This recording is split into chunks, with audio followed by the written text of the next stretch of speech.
Rosaku i vogël.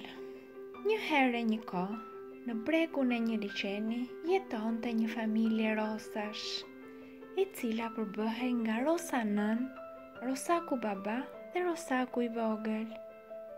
Rosaku ishte i vogël, kështu që kujdeseshin prindrit për të cilët e ruanin nga çdo rrezik. Liçeni ku jetonin ishte i bukur, por në disa vende kishte edhe kafshë të rrezikshme. Nëna dhe babai e dinin këtë gjë dhe e këshillonin shpesh Rosakun dhe nuk e linin të dilte vetëm në liçen. Një ditë prej ditësh, Rosaku vendosi të dilte shëtitje pa dijenin e prindërve. Ata ishin në gjumë kur ai shkoi dhe notonte në liçen.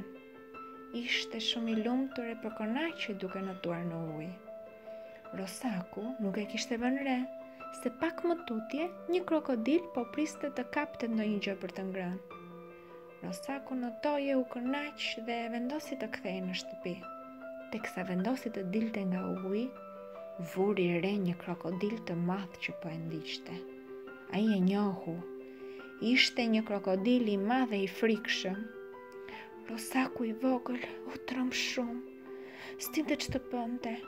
Prej frikës së madhe notonte me sa fuqi kishte. Ai notonte shpejt, por krokodili më shpejt se ai. Pas një ndjekje të shkurtër, krokodili e arriti Rosakun e vogël. E sa po hapi gojën për ta kollofitur, bam! U godit nga gjaktari i cili kishte dalë për gjah. Rosaku i vogël arriti të shpëtonte për mrekulli.